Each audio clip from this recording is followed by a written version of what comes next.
In the final months of 1945, in the narrow corridors of power that divide Harlem from Little Italy, two empires stand on the edge of collision. Carlo Gambino, a calculating Sicilian underboss with ambitions that reach far beyond the Brooklyn docks, crosses an invisible boundary that is held for nearly 2 decades.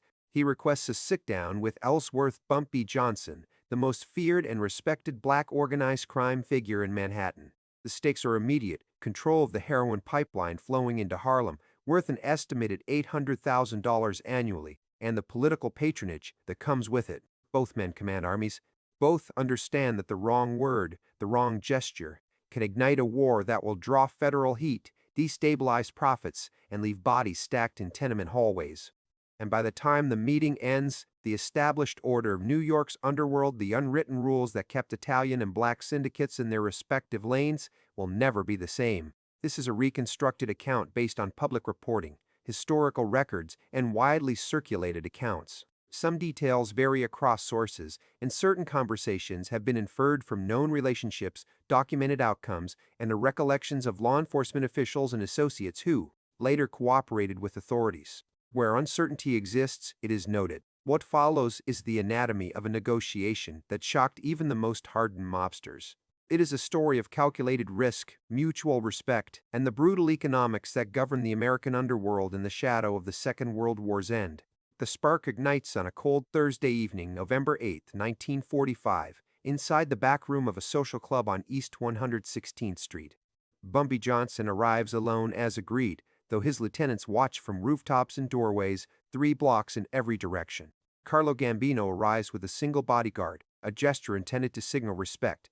The room is sparse: a card table, 4 chairs, a single overhead bulb. No weapons are visible, but both men know they are surrounded by lethal force. Gambino speaks first. His English is accented but precise.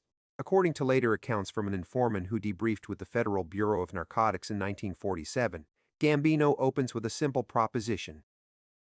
The war changed everything. The supply lines are open again. The product is coming through Marseille, through Palermo, through Cuba. We need distribution in Harlem. You control Harlem. We can make each other very rich, or we can make each other very dead. Bumpy listens without expression. He is 58 years old, recently released from a federal stretch at Alcatraz, and deeply aware that the landscape has shifted during his absence. The Luciano family, now effectively run by Frank Costello with Vito Genovese maneuvering in exile, has consolidated power. The old guardrails are weakening, but Bumpy also knows that Harlem is his, built over 2 decades of alliances with numbers runners, legitimate businessmen, church leaders, and street enforcers. No Italian crew has ever successfully operated above 110th Street without permission. Bumpy's response, as reconstructed from multiple sources, is deliberate. You come into my house asking for a partnership. What you're really asking is for me to open the door so you can walk through it whenever you want. That's not a partnership. That's a takeover with a smile.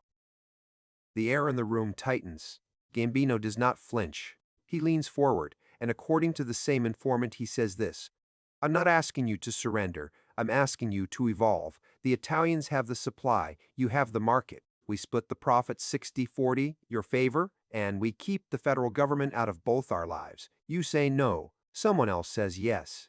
And then you're fighting a war on 2 fronts against us and against your own people who want the money. It is a threat and an offer, delivered in the same breath.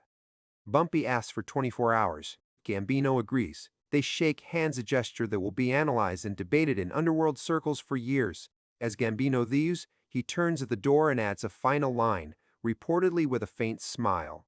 We're not enemies yet. Let's keep it that way. By the time the sun rises on Friday, November 9th, the entire criminal infrastructure of New York is holding its breath. Word spreads to wire rooms, policy banks, and dockside taverns. The Italians have made a move on Harlem. Bumpy Johnson has not said yes. He has not said no, and the clock is ticking. Friday, November 9th to 17:15 a.m. Bumpy convenes an emergency meeting at the Teresa Hotel on 7th Avenue, a hub for Harlem's black elite. Present are his top lieutenants, including numbers banker Stephanie St. Clair and enforcers who have worked the streets since the 1920s. The question is existential: accept Gambino's terms and risk becoming junior partners in their own territory, or refuse and face an Italian incursion backed by superior firepower and political connections. Accounts differ on the tone of the meeting, but all agree it lasts nearly 4 hours. No consensus is reached. Friday, 2:30 p.m. A courier delivers a package to Bumpy's apartment on Edgecombe Avenue.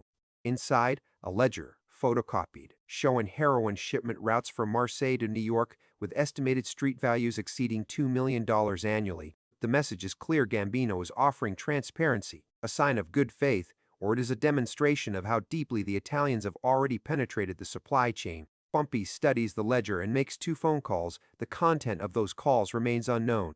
Friday, 9 p.m. Carlo Gambino dines at a restaurant in Little Italy with Albert Anastasia and Vincent Mangano, ranking members of what will later be called the Gambino family. Law enforcement surveillance notes indicate the meeting is tense. Anastasia, known for his violent temperament, reportedly argues for a more aggressive approach. If Bumpy refuses, move in anyway and crush resistance. Gambino counsels patience.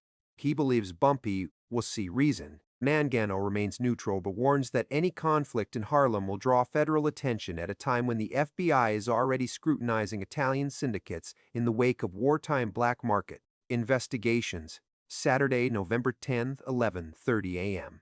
A heroin shipment 20 kilograms worth approximately $160,000 wholesale arrives at a warehouse in Red Hook, Brooklyn. It is one of the first major post-war deliveries. Gambino's people take possession. The product is cut, packaged, and prepared for distribution. But the Harlem pipeline remains closed. Without Bumpy's cooperation, the Italians face the prospect of moving the product through less reliable channels or worse, sitting on inventory while competitors move in. Saturday, 4:45 p.m. Bumpy meets privately with Congressman Adam Clayton Powell Jr. at Abyssinian Baptist Church. Powell, a towering figure in Harlem politics, has long maintained a pragmatic relationship with Johnson, recognizing his influence over voters and his financial contributions to community causes. The conversation is not recorded, but Powell later tells an associate, according to FBI files, that Bumpy is weighing the future of the neighborhood against the future of his own survival. Powell advises caution but offers no direct guidance. He cannot be seen endorsing a drug operation, but he understands the complex economics that keep Harlem afloat. Saturday, 10 p.m. 2 men are found shot dead in a car on Lenox Avenue near 135th Street. Both are low-level enforcers with ties to an independent Harlem crew that has been rumored to be negotiating its own deal with Italian suppliers, bypassing Bumpy entirely. Police classify the deaths as gang-related. No arrests are made. No witnesses come forward. The message is unmistakable. Bumpy is cleaning house, eliminating potential rivals who might undermine his negotiating position. Or the Italians are applying pressure, demonstrating that they have reached inside Harlem already. Investigators cannot confirm which. Sunday, November 11 to 8 a.m. The deadline looms. Gambino waits at the same social club on East 116th Street. Bumpy does not arrive at the agreed time. An hour passes. Then 2. Gambino's bodyguard grows nervous, whispering that it might be a setup, that Bumpy is stalling to organize an ambush. Gambino remains seated, smoking a cigarette, expressionless. Sunday, 11:20 a.m. Bumpy Johnson walks through the door, alone. He sits across from Gambino. No pleasantries are exchanged.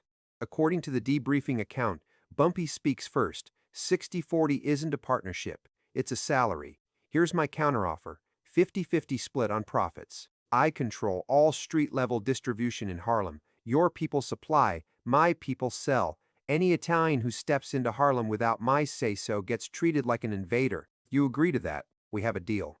You don't. You can try to take Harlem by force and see how that works out for both of us.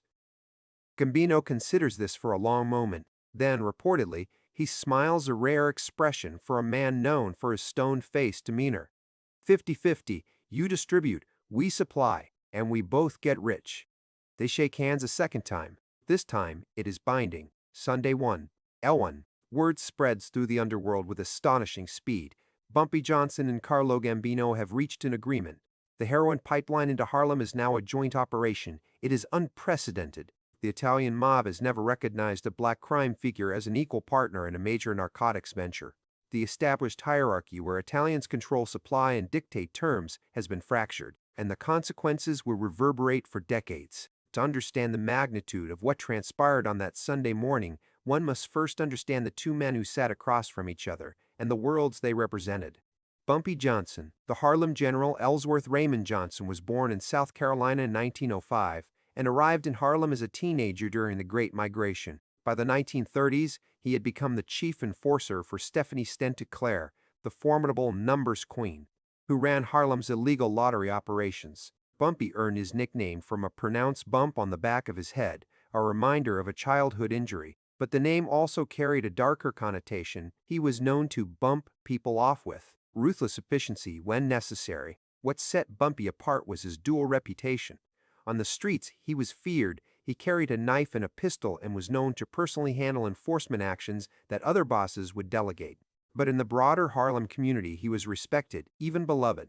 He provided loans to struggling families, funded youth programs, and maintained relationships with church leaders and intellectuals. Langston Hughes reportedly knew him. Adam Clayton Powell Jr. relied on his political muscle during elections. Bumpy understood that power in Harlem required more than violence, it required legitimacy. By 1945, Bumpy had served multiple prison sentences, including a decade-long stretch at Alcatraz for drug conspiracy. His release earlier that year was met with both celebration and concern. Harlem had changed. The war had created new economic opportunities and new criminal competitors. Independent crews were proliferating, undercutting the old numbers rackets and dabbling in narcotics without centralized control. Bumpy's task was to reassert order in a neighborhood that was fracturing under the weight of poverty, heroin addiction, and systemic neglect. He commanded an estimated 200 street-level operatives, from lookouts to enforcers to bookkeepers. His personal wealth was difficult to quantify. He owned no legitimate businesses under his own name, but investigators believed he controlled cash flows exceeding $500,000 annually through numbers, loan sharking, and protection rackets.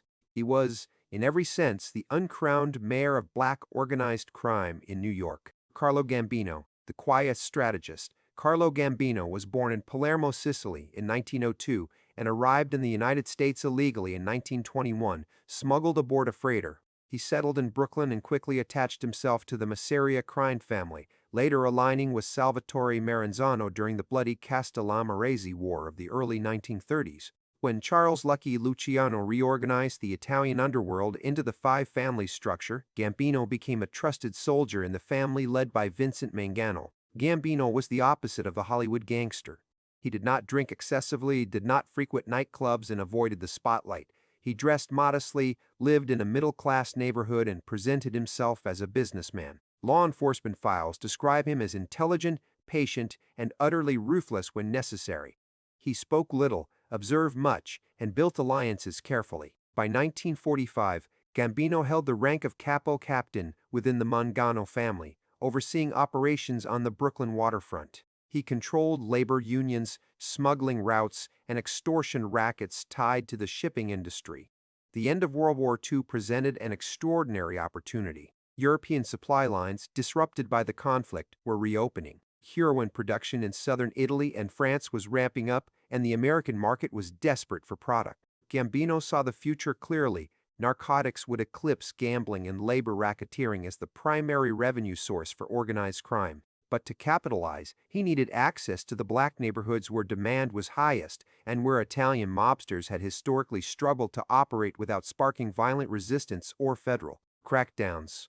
Gambino's approach to Bumpy Johnson was not impulsive. It was the result of months of calculation. He studied the Harlem underworld, identified Bumpy as the indispensable power broker, and concluded that partnership was more profitable than war. It was a cold, pragmatic decision, but also a radical one. In the rigidly hierarchical world of La Cosa Nostra, black criminals were typically viewed as subordinates or competitors to be crushed, never as equals. Gambino's willingness to negotiate on equal terms marked a departure from tradition, one that would earn him both admiration and resentment within his own organization. The unwritten rules for 2 decades, an unwritten boundary had existed in New York's underworld. The Italians controlled bootlegging, labor racketeering, and the emerging narcotics trade. Black crime figures controlled the numbers rackets in Harlem, along with small-scale gambling and loan sharking. The two sides occasionally clashed, most notably in the 1930s, when Dutch Schultz, a white Jewish mobster backed by Italian muscle, tried to take over Stephanie St. Said. Claire's numbers operation sparking a brutal conflict, but generally, they operated in parallel rather than in direct competition. That equilibrium depended on mutual restraint and limited overlap in criminal enterprises, but heroin changed the equation. The profit margins were staggering. A kilogram purchased in Marseille for $5,000 could generate $50,000 or more on the streets of Harlem after being cut and packaged. The demand was insatiable. Returning soldiers traumatized by combat turned to opiates. Economic despair in black neighborhoods created fertile ground for addiction, and the legal risks, while significant, were manageable for organizations with the resources to bribe police, intimidate witnesses, and compartmentalize distribution networks. Gambino understood that moving heroin into Harlem without Bumpy's cooperation would require an invasion, an expensive, bloody, attention-grabbing invasion that would inevitably draw federal scrutiny. At a moment when the FBI was beginning to take organized crime seriously, Bumpy understood that refusing Gambino's offer would not stop the heroin from coming. It would simply mean that the Italians would find another partner, fracturing his control and sparking internal conflict among Harlem's criminal factions. The meeting on November 11, 1945, was therefore not just a negotiation between two men. It was a collision of two underworld philosophies, two visions of how organized crime would adapt to the post-war American landscape, and the outcome would shape the heroin epidemic that ravaged American cities for the next 3 decades. To grasp why Gambino and Johnson risked so much, one must understand the economics of heroin in 1945, a system built on geography, chemistry, and human desperation.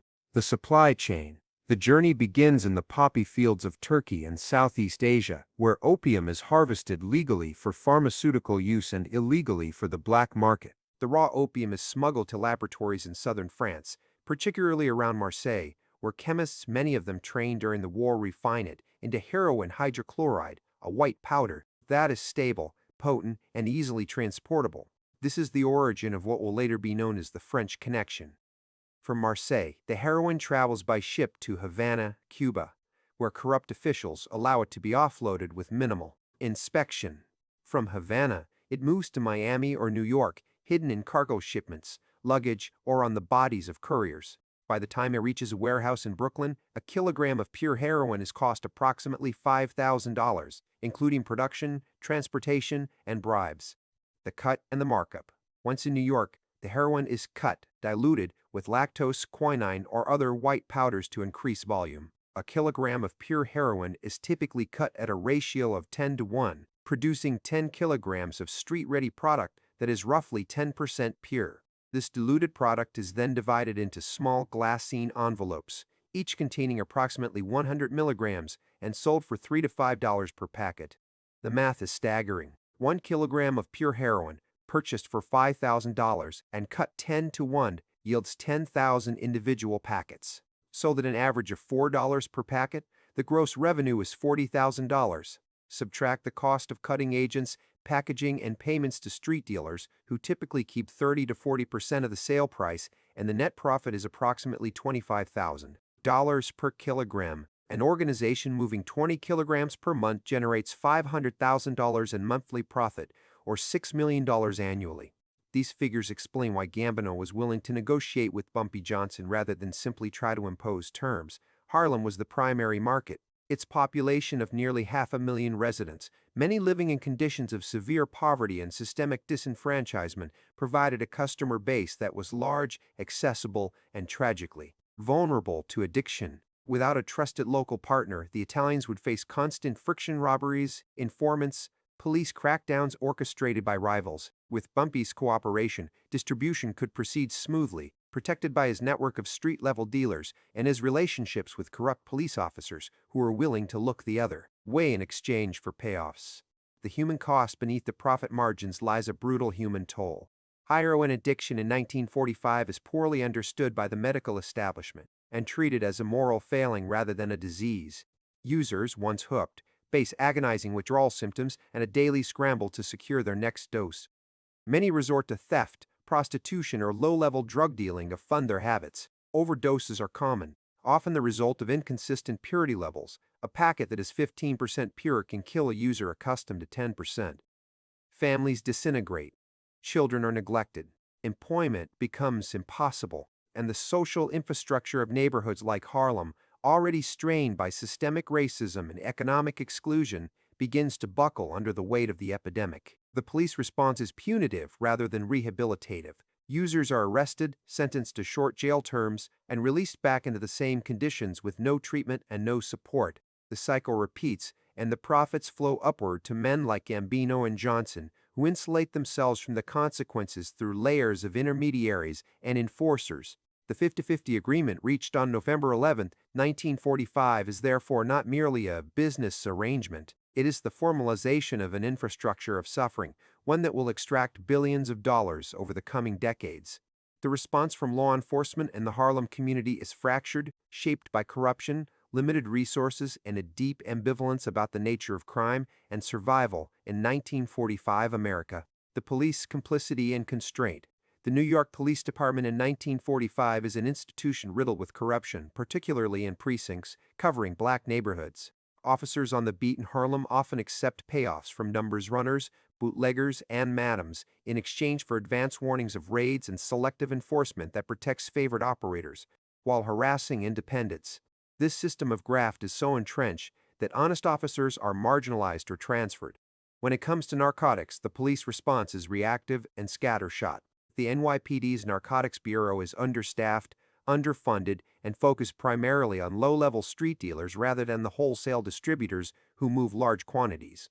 Detectives are aware of Bumpy Johnson's influence in Carlo Gambino's rising profile, but building cases against high-level organized crime figures requires wiretaps, informants, and resources that are not readily available. Moreover, many officers view the heroin trade as a black problem confined in neighborhoods they patrol with minimal enthusiasm. The institutional racism of the era means that the suffering of Harlem's residents does not generate the same urgency as crimes affecting white, middle-class communities.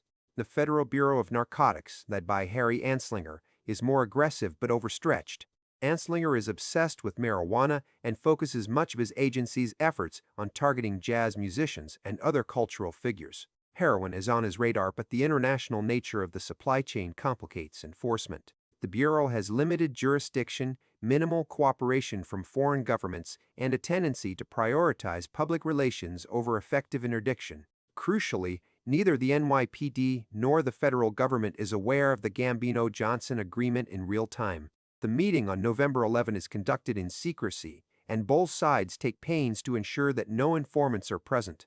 Law enforcement will only piece together the significance of the partnership years later, after waves of arrests and informant debriefings gradually illuminate the structure of New York's heroin trade. The community, survival, and moral conflict. Harlem's response to Bumpy Johnson's decision is layered and conflicted. On one hand, many residents view Bumpy as a protector figure who keeps more predatory elements at bay, and who channels some of his wealth back into the community. His financial support for local businesses, his attendance at church events, and his reputation for settling disputes without unnecessary violence earn him a measure of legitimacy that purely violent criminals cannot achieve. On the other hand, the arrival of heroin is recognized even in 1945 as a catastrophic threat. Mothers whose sons become addicts, ministers who counsel families torn apart by drugs, and teachers who watch students drop out and disappear into the streets all see the devastation unfolding. But their ability to resist is limited. There is no political power to leverage, no media spotlight to shame authorities into action, and no economic alternatives for young men who see drug dealing as the only path to financial stability. The silence that surrounds the Gambino-Johnson agreement is not consent. It is the silence of a community with no leverage, no allies, and no illusions about the forces arrayed against it. In the hours and days following the November 11 agreement, three possible futures loom over New York's underworld. Each carries profound consequences. Scenario 1. Retreat. Bumpy Johnson reconsiders, recognizing that the heroin trade will ultimately erode his standing in Harlem and invite federal prosecution that his numbers rackets never did. He withdraws from the agreement, returns any advance payments, and focuses on consolidating control over traditional gambling operations. Gambino, unwilling to spark a costly war, pivots to other markets, Italian neighborhoods in Brooklyn, white working-class areas in Queens, where resistance will be less organized. Why it's plausible, Bumpy has survived decades in the underworld by knowing when to fight and when to step back. Heroin is a different kind of racket, more destructive and more scrutinized. retreat, preserves his reputation, and avoids the moral stain of enabling mass addiction. What it costs, Bumpy loses the single largest revenue opportunity of the post-war era. Younger, more ruthless competitors in Harlem, seeing his hesitation, challenge his authority. Within 2 years, his control fractures. Gambino, meanwhile, loses access to Harlem but mitigates the loss by expanding elsewhere. The heroin epidemic spreads more slowly, but it still spreads. Scenario 2. Negotiated settlement. The 50-50 agreement holds. Bumpy and Gambino operate as equal partners, splitting profits and coordinating distribution with remarkable discipline. Both sides enforce internal rules. Ruthlessly, no freelancing, no territorial disputes, no unnecessary violence that draws federal attention. The partnership becomes a model for future collaborations between Italian and black crime organizations in other cities. Why it's plausible: both men are pragmatists. The profit margins are too high to squander on ego or ethnic resentment. Mutual respect, reinforced by mutual self-interest, can sustain the arrangement for years. What it costs: Harlem's heroin epidemic accelerates. Addiction rates climb. Federal investigators eventually penetrate the network, leading to indictments in the 1950s. Bumpy faces additional prison time. Gambino, more insulated, survives and ascends to boss of his family. The human toll is measured in thousands of destroyed lives. Scenario 3. All-out escalation. The agreement collapses within weeks. A misunderstanding over territory, a betrayal by a subordinate, or a power play by a rival faction ignites violence. Italian enforcers clash with Bumpy's crews in running gun battles across Harlem. Federal agents flood the neighborhood, making arrests indiscriminately. Both sides suffer catastrophic losses in personnel, revenue, and political cover. Why it's plausible: organized crime agreements are fragile, dependent on trust between men who have built careers on betrayal. One miscalculation, one ambitious lieutenant, and the whole structure collapses. What it costs? Everything. War is expensive, bloody, and uncontrollable. Both organizations are weakened, and smaller predators move in to fill the vacuum. Within 48 hours of the November 11 agreement, a development emerges that alters the calculus for both sides. On the evening of Tuesday, November 13, federal agents raid a Brooklyn warehouse and seize 15 kilograms of heroin, one of the largest narcotics busts in New York history to that date. The raid is the result of a tip, though the source is never publicly disclosed. The heroin is traced to a shipment that arrived from Havana 5 days earlier. 3 men are arrested, all low-level couriers with ties to the Mangano crime family. None of them talk. The timing is not coincidental. Law enforcement sources later speculate that the raid was orchestrated by a rival Italian faction, possibly associates of Vito Genovese, who is maneuvering from exile in Italy to reclaim power in New York, seeking to undermine Gambino's operation before it can fully establish itself. Alternatively, the tip may have come from within Bumpy Johnson's organization, from a lieutenant opposed to the partnership and willing to sabotage it by drawing federal heat. Gambino absorbs the lost 15 kilograms, represents $75,000 in wholesale value, a painful but not crippling blow. But the raid sends a clear message: the agreement is not secret, someone is watching, someone is willing to act. The window of opportunity is narrower than either man anticipated. If the pipeline into Harlem is to succeed, it must be fortified immediately, with tighter security, more reliable couriers, and a willingness to eliminate internal threats without hesitation. The clock is no longer measured in days, it is measured in hours. By Thursday, November 15, 1945, the Gambino-Johnson partnership is operational. The first shipment of heroin, 10 kilograms, moves from a warehouse in Red Hook to a distribution hub in Harlem under the watch of enforcers from both organizations. Street-level dealers, carefully vetted by Bumpy's lieutenants, begin selling packets in tenement hallways, pool rooms, and after-hours clubs. The revenue flows immediately. Within 72 hours, the first installment of profits is divided, $50,000, split evenly, delivered in cash. But the questions remain unanswered. Will the partnership hold under pressure? Will rival factions within the Italian mob or within Harlem's underworld accept the new order, or will they strike back? Will federal investigators connect the dots before the operation can entrench itself? And most urgently, will Bumpy Johnson reconcile the moral contradiction of his position, a man who once protected Harlem from external predators, now enabling the very poison that will hollow out the community from within? The deadline is not a single moment. It is a series of crossroads, each one demanding a choice that cannot be undone. By the end of 1945, the foundation is laid. By the end of the 1940s, the heroin trade will be entrenched in Harlem, feeding an epidemic that will define generations. And by the time Carlo Gambino rises to become boss of the most powerful crime family in America and Bumpy Johnson dies of a heart attack in 1968, the consequences of that November meeting will be impossible to calculate. The city is watching, the feds are circling, and the streets of Harlem once again will pay the price.